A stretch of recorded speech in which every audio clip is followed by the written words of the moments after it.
Pronto, boa tarde. Olá. Pronto, eu queria começar. O disco foi lançado há 2 dias, dia 12 de maio. Já tens feedback dos teus fãs, das pessoas que te seguem? Sim, já tenho assim daqueles mais acesos, não é? Que enfim, vão a muitos concertos e seguem de perto. E estou muito contente porque gostaram muito, portanto é sempre bom saber que coisas novas que vamos fazendo, as pessoas do outro lado que gostaram das coisas para trás acabam por também acompanhar e gostar daquilo que vamos fazendo, portanto estou contente com isso. Eu li várias coisas que já tinhas dito acerca do álbum anteriormente, e disseste que este álbum era mais pessoal, mais virado para ti, uma coisa que tu nunca tinhas feito antes. Como é que foi gerir esse processo de diferença entre o escrever de antes e agora o escrever mais pessoal? Eu acho que eu só tive consciência que o disco estava a ser mais pessoal já depois de escrever as canções, porque durante o processo não tive bem essa consciência, não é? Mas eu acho que nos outros discos acabava por sempre por escrever assim num tom pessoal, não é? Como cantautora, mas neste, por, não sei, força das circunstâncias daquilo que vivi nos últimos anos e enfim, por também a experiência de ter já gravado mais 2 discos e enfim, já ter alguns anos disto, acabou por ser mais fácil, acho, e ao mesmo tempo mais urgente o escrever assim de uma forma tão direta, sem polir tanto, sem limar tantas arestas. E confesso que foi um processo que agora, assim com uma distância já maior, que acho que foi muito produtivo mesmo em termos musicais, em termos pessoais, porque acabou por me ajudar a arrumar e a desenvolver algumas coisas dentro de mim que eu acho que às vezes racionalmente não se consegue fazer. Sim, exatamente. Pronto, eu queria também fazer um paralelismo entre os grandes singles que já tiveste, a Beginning Song e a Choose Love, só que este álbum não tem, penso eu, como eu já vi, que é um álbum que tem os videoclipes já todos lançados na tua conta do YouTube. Como é que é gerir agora a situação dos singles? Já tem um primeiro single? Ou... Sim, o primeiro single saiu antes do disco, saiu, não sei se um mês antes, chama-se Broken Bond, que é a segunda música do disco, e essa sim foi feito um videoclipe propositadamente para o tema. Os outros nós acabámos, porque eu acho que hoje em dia a forma como a vossa geração também, que já é uma diferença para a minha, ouve música é bastante diferente da forma como eu ainda ouço música. Eu gosto de ter o formato físico, ou o disco, ou o vinil. E eu acho que hoje em dia muitas pessoas mais jovens têm uma relação muito mais estreita com a internet e ouvir música digitalmente, não é? Na internet. E ver videoclipes e ver vídeos e portanto, o que nós fizemos foi não fazer exatamente videoclipes, mas disponibilizar as canções com uma espécie de streaming, vídeos, enfim, um bocado baseados só numa imagem, numa sequência de imagens simples, para as pessoas poderem ter acesso às canções e ouvir facilmente sem que tivéssemos que gastar o dinheiro que normalmente se gasta para filmar um videoclipe. Exatamente. Pronto, já falei disto. Acerca da colaboração com o Gui Amabis no Brasil, que o que eu li foi que o disco foi um bocado gravado no Oceano Atlântico entre o Brasil e Portugal.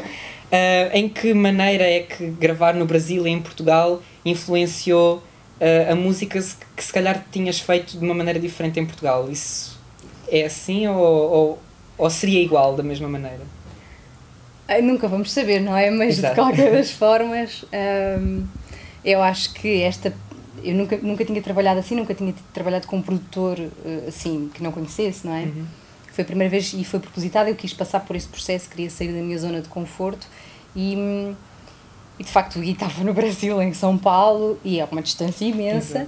Felizmente existe a internet e portanto falámos muitas vezes por Skype, imensos e-mails para lá e para cá, as músicas iam para lá e para cá, e o Gui trabalha com uns músicos que eu conheci cá 1 ano e meio antes, que acabaram por gravar, com quem eu me identifico muito musicalmente, e que acabaram por gravar a parte dos baixos e guitarras em São Paulo, e nós íamos comunicando assim, via internet. Claro que a certa altura percebemos que eu e o Gui que tínhamos que nos juntar fisicamente para finalizar coisas, não é? Porque fazer música assim, às tantas é complicado.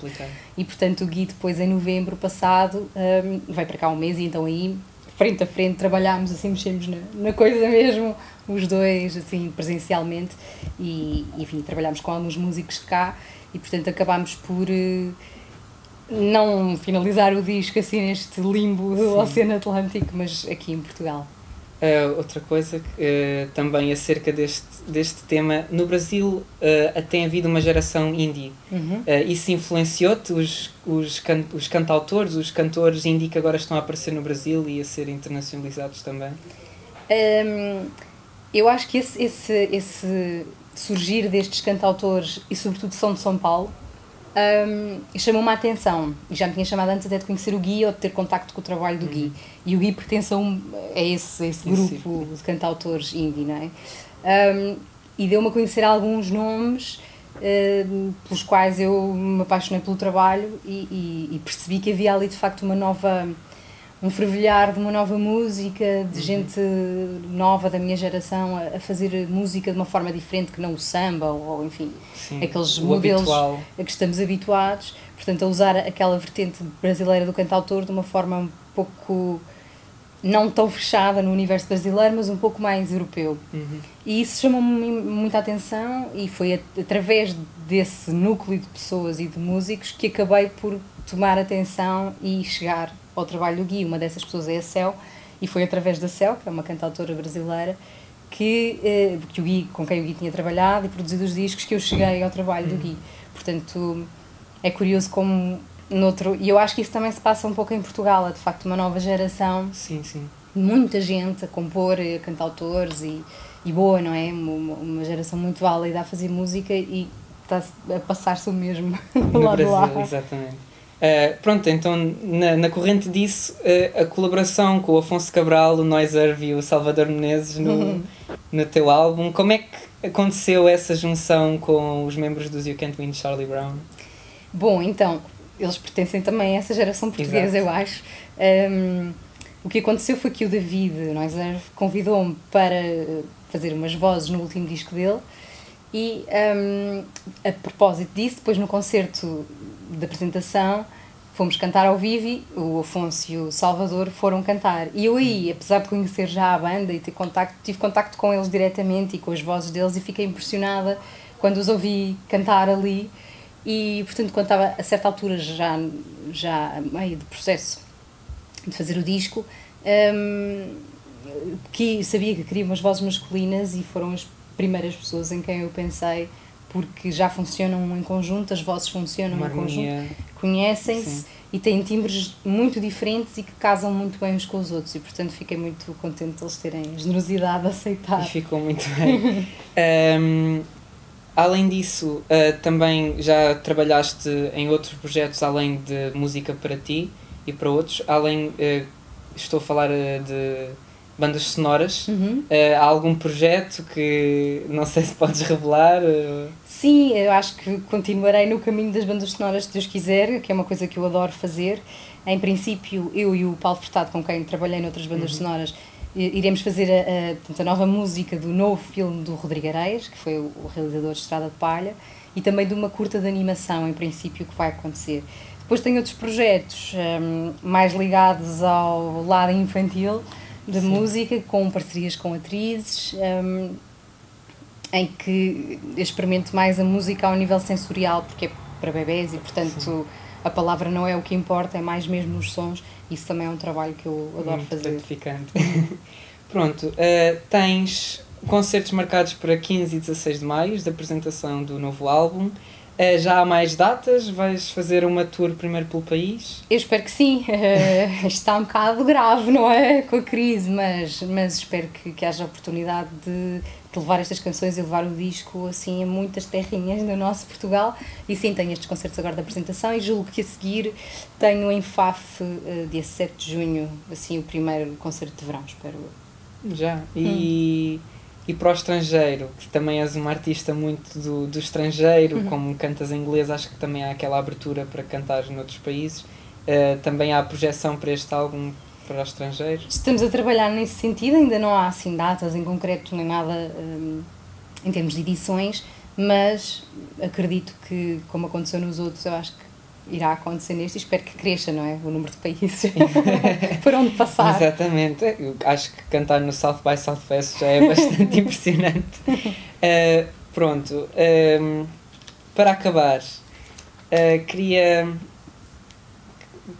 pedir-te que deixasse um apelo como artista, além de estarem muitos artistas a romper agora na cena musical portuguesa. Acho que ainda há muita gente a pensar que não se faz vida da música ou que a indústria musical é muito fechada, o que pode não ser tão verdade. Podias deixar uma mensagem para eles, porque o nosso público também é muito jovem, então... Claro. Eu acho que ninguém sabe muito bem como é que a vida vai ser, e há profissões que à partida nós dizemos isso é muito difícil fazer disso vida, e de facto há condicionantes por sermos um país pequenino e estarmos aqui um bocadinho na cauda, não é? Que dificultam um bocadinho esse processo. Mas cada vida é uma vida, cada pessoa é uma pessoa, e o que eu acho importante, na verdade, e que eu acho que por muitas dificuldades que possam aparecer, e de facto não é um trabalho tão estável, se é que eu já trabalho estáveis, porque nunca se sabe, há um disco que pode correr bem, há outro que pode não correr bem. Enfim, isso para pagar as contas pode criar ansiedade e problemas, mas não antecipar esse lado e sim ver o lado que é, se querem fazer música, se querem fazer arte, aquilo que eu acho primeiro mais importante é a honestidade em relação a isso e criar uma identidade, descobrir essa identidade de cada um, porque acho que é isso que pode fazer a diferença de mais 1000 pessoas que estejam a fazer música neste momento. Agora, em relação à indústria, todos os meios e a parte mais burocrática desta profissão, acho que tem que ser analisada caso a caso, e para alguns projetos pode não fazer sentido ter uma indústria e o peso da indústria em cima, como uma editora e lançar um disco como uma editora. Hoje em dia há tantas formas de lançar música que ninguém está dependente disso. Essa parte já foi ultrapassada. Portanto, isso não é um entrave. À internet, pode-se fazer edições de autor, enfim, há 1001 maneiras de contornar esse portanto, ninguém sabe, mas no fundo eu acho que é ter a coragem de assumir que é isto que se quer fazer e lutar por isso. Ok, obrigado pela entrevista. Obrigada eu. E acho que todos esperamos que continues a calçar os sapatos vermelhos e que continues na música. Tá. Obrigado. Obrigada eu.